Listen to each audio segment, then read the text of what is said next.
tree that we're going to take down. Oh my god, I'm seeing more and more. No wonder he said don't cut it down.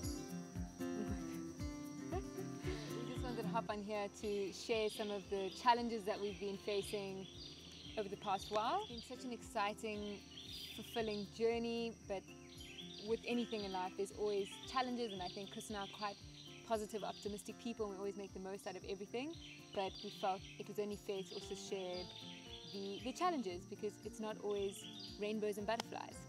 Like for instance, my log is shorter than Amy's log, so I look much shorter, just because we don't have normal chairs. Issue 1. Issue 2 is, look at my skirt, because I forgot my long pants, and the mosquitoes are rife at this time of morning. So that's the video. Thank you for joining, and we'll see you later. Okay. Shit, I mean, let's get to the it's real pretty issues. spot on. So with the mosquitoes, let's first talk about the wet season in Bali, in the tropics. Or just rain in general, because even though it's dry season now, we've had 2 sessions of like a 10-day session and a 5-day session of just rain. Heavy rain, yeah. And with us previously being in Bali, which was most of the time was spent in In a Ubud, wood, which is you're surrounded by all these villas and tarred roads and nice restaurants. That there's very little direct nature. So taking the leap and buying a piece of land, we've never really experienced that. We've experienced elements of that in South Africa, where the climate's completely different, but here, total different ball game. yeah, we just took a deep dive and dove into the deep end, and so we're sitting here now, as I said, with the mosquitoes. Yeah, so with the rain and the land, I mean, the soil's got a high clay content in it, so it just creates like a bit of a marsh pit, especially around the house. If it's not prepared properly. So by going through the construction process and developing a piece of land, the first months are going to be that developmental stage. So you're going to have areas that are just muddy, or areas that are just clogging with water because you haven't landscaped it correctly. So those are a lot of the challenges on the ground that we're needing to think about, and that's also one of the reasons of us getting our circulating pond. So we've got moving water continuously to apparently that will help with yeah. bring the right kind of, create the right ecosystem for dragonflies and frogs and things that will manage the mosquitoes. So I guess another thing with the moisture is the mold side of things. So this is not something we've been accustomed to living in South Africa, which is a much more dry, subtropical climate. Would it be subtropical? No, dry climate.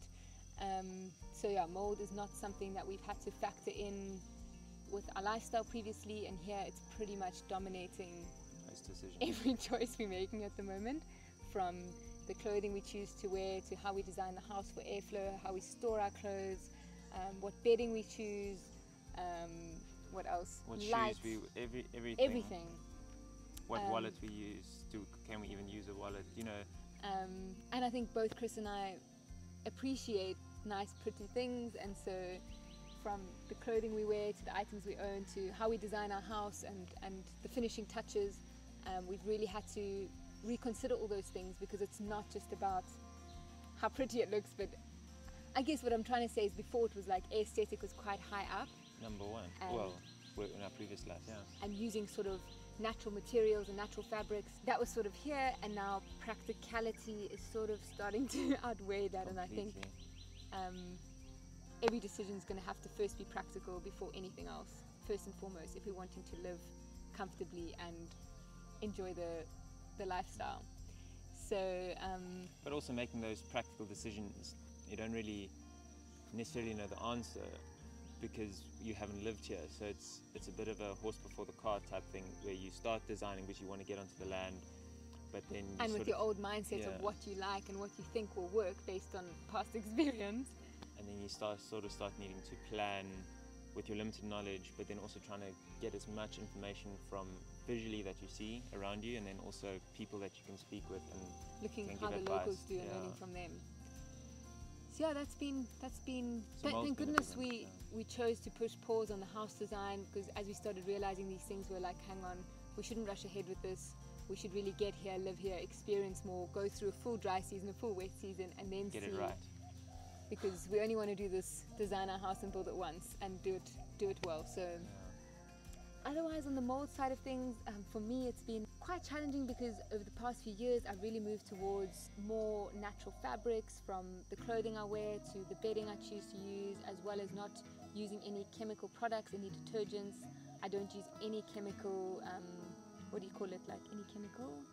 Cosmetics or... Cosmetics. So that's really been a big shift I've made in my life, and it's something that's become high value for me. I mean, for both of us.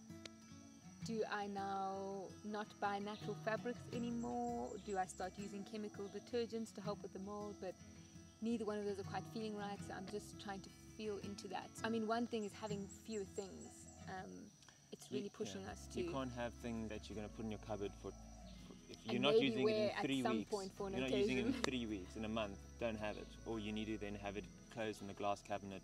We have seen a lot of the local houses outside, so it's outside where there's light, having glass cabinets. They predominantly put their traditional wear. Yeah. So that's something we can possibly look into. And even from using like we really love wooden crockery and cutlery and wooden like Bowls and things anything. made from wood.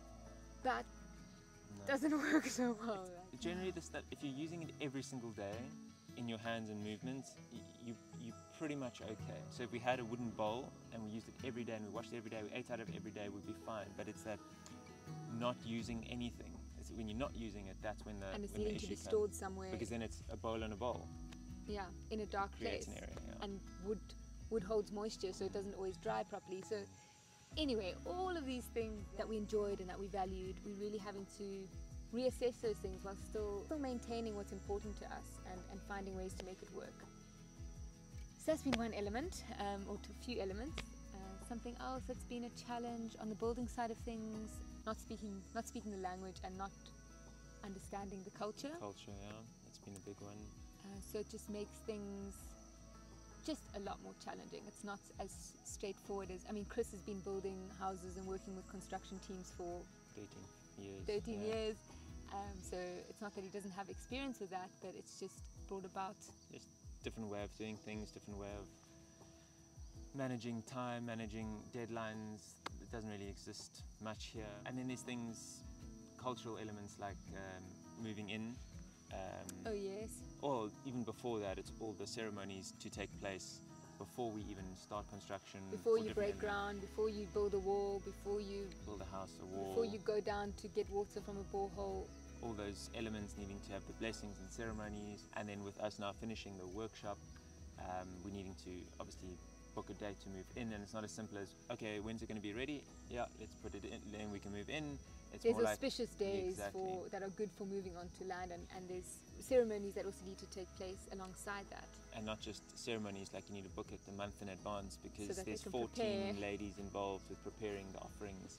Let alone the cost side of things. I mean, between us, we're not big celebrators of special occasions and things. Like even a birthday, I don't celebrate birthdays. Even a wedding, do we even need to have a wedding? So getting the breakdown of what it's going to take to prepare for the ceremony and the associated costs was it's quite the most a shock. I've ever spent on any birthday or any celebration, so at least about double most probably. It's more about doing it for the local people, and because we work with a local family and we really want to, in that sense, honour the traditions and cultures. I would say that's a 50% reason for us, going through all these ceremony, etc. And we recognise that it came with choosing to be in Bali. We are foreigners here, and we are coming into a very traditional environment, and especially living out here, it's not like living in the tourist area like Ubud or Canggu. It's rural and it's very traditional. And we're stepping 100% into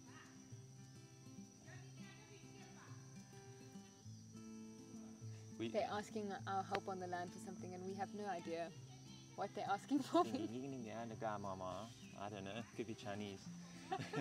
No, we're not that bad. No, we are learning. I mean, that's been That's the other one. Learning the language. As I said, because we're in a rural area and tourism isn't even a thing here, none of the locals speak English, not a word of English. Maybe hello. Hello, or where you go. So that's been a huge challenge. Amongst everything else is also finding time and having the patience to learn so that we can converse. At the moment we're able to, after 5 months of learning, we're able to converse on a basic level. Fortunately, the language is much simpler than English. With regards to tenses and all the nuances, frills. yeah. But there's a lot of words, and the words are tongue twisters, and the way we've been learning it with our apps and books and things is different to the way they speak it completely in the villages, because there's a different dialect. So we learn it one way and then they use a total different word to describe the same thing. So yeah, that's just been alongside us this journey as one of the things that needs to happen, and it is happening. And I reckon in the next 14 months we will be able to handle ourselves very, very comfortably here. I think so. The more we practice, it's funny how when you like kind of forced to do something, well, there's no other way. Exactly. We have to learn. If we were in a bud, there's no way I would know so much. Not a chance. Because people speak English there. But it's not just the speaking. It's everything that encompasses a different language spoken. So.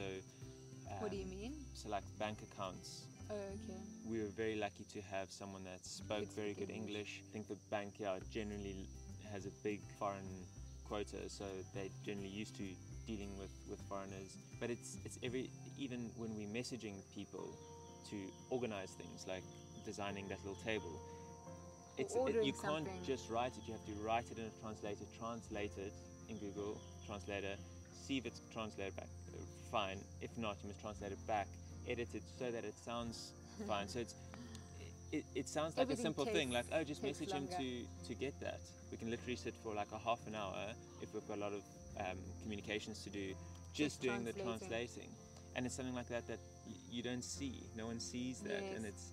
And even you made me think now of, so then I mean, there are amazing platforms online. There's something called Tokopedia, which is like an Amazon or Shopee. There are online stores that basically have everything, but firstly, none of it's in English, so you sort of have to make out what you're trying to order, and then you finally go through the checkout, like guessing which buttons to click, make the order, then it's out for delivery. Often the drivers don't have Google Maps, so you've now sent the address, now they're phoning you to ask for directions, but you don't speak the same language, and it's just like, I don't know how we haven't delivered to the land yet. We don't have an address, which is amazing. There is no address, so there is no address here, so it's a Google address. It's a coordinate that goes and opens on Google Maps. I do know we'll make a plan. We always do. I know what we're going to do. We're going to ask our local, someone, to say a voice note on how to get there from the pura, from a central point. Temple. And then we're just going to keep that, and when they call, we're just going to forward that in WhatsApp. Boom. Stop grabbing it. I just see these durians everywhere. I didn't see them when I set up the camera, but now my eye just goes there. We can't actually fathom that you know how much time and energy and money we spend on like hunting for durian and for fruit, other fruit, but for durian. And to think that we're going to have it growing abundantly here is just. You like wake up and you just hear like a boosh. Which one was it? Sourcing elements. So now with us about a week away from moving onto the land into our workshop/temporary house, and with us having come over from South Africa not knowing that this was all going to transpire, we literally came over for a six-month exploration trip and to just continue on our fruit journey. We obviously just came over with two backpacks with a couple of items of clothing and nothing more than that. So we're having to start from square one basically. We don't have anything for a house. Fortunately for 7 months we've been living with very little, and I think that experience has shown us how little you can live with. But it's not like back home where you can just jump onto Google and everything's quite easy to find. Yeah, in South Africa if you Google I want to buy XYZ, every shop that owns XYZ you'll be able to find them, find their address and either go there or just order online. Here, the shops that have a lot of the stuff do not have an online presence, especially when it comes to like hardware stuff that I would normally source, and I would be able to go to. We have a very large hardware store there called Builder's Warehouse. You can go there, literally anything you needed, you could order there if you wanted to. Where here, each little shop is thousands of the size, and this one might have this drill, but this one then he won't have the drill bit, and so that's been a huge challenge just on my side. I mean, on one hand it comes with its perks to have, smaller shops and different, it's just different. It's different to what we know. We're used to convenience. I mean, even with our fruit journey, like we used to going down to the shop and getting everything that we want, you know, when we want it. And with that said, though, we would mission still for a 2.5-hour mission to well, it's one to thing, 4 different shops. I mean, it's one thing buying fruit that's in the shop, and then it's another thing finding sweet, ripe, good quality fruit, just like good fruit that satiates us. And coming all the way to Bali, to the tropics, I mean, that was largely why we came here, and thinking none of that would be an issue anymore because everything's so abundant and available here. And going through the dry season, realizing that that's not always the case. You know, when we got really reliant on certain foods like, or fruits rather, like dragon fruit and papaya, and then when those things started going out of season, the price doubles if not triples, and the quality is just like not good anymore. Even though there's an abundance, it's seasonal abundance. It's seasonal. Because in shops at home, a lot of the stuff is imported. So that's why you pay what you pay. Yeah, exactly. So you can always get a pawpaw or papaya, and you can always get orange, you know, that type of thing. We're here because it's small little shops. They're not going to bring in anything. A lot of them just get from the neighbors and from locals. So yeah. Which is how we're supposed to live. We're supposed to live with what's in season, and I think it's unhealthy and unfeasible financially to not eat with the seasons, and that's why we're doing this. That's why we're building our food forest, is because we want to live in nature, with nature, from nature, and have a diversity here that plays with the seasons. So every season. But it takes time. And so even though we've mentally and emotionally and physically made this commitment and are doing it, it takes time.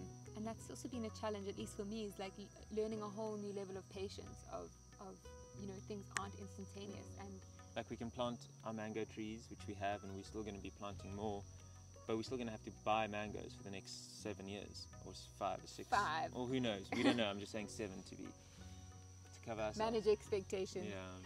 But that's why we planted things like bananas and pawpaws, which take 6 to 8 months to start fruiting. So there are ways, and I think we've just been really spoilt in the past and just lived really conveniently, and it's just been a huge adjustment, and so rewarding though, so rewarding. Yeah, when you're really able to get good fruit in season at these amazing prices, you just can't comprehend that. You feel like the rest wealthiest person in the world.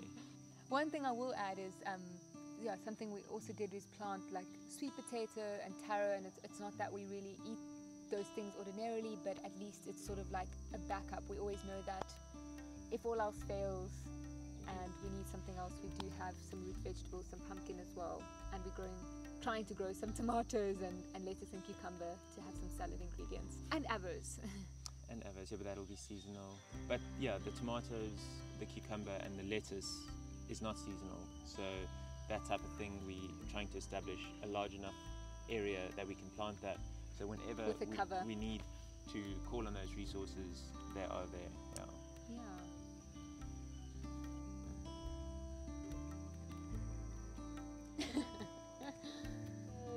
Albeit the challenges, I just feel like it's 100% worth it. Every moment of it. So that pretty much wraps up the sorts of challenges that we wanted to share with you today. As we said, it's all totally worth it, and yeah, we'll keep you posted in our next progress update. Next up is our big once-off ceremony that we're having, that's taking 10 days and 14 local women to prepare for. So we'll share a bit of that with you in our next progress update. Thanks guys, ciao ciao.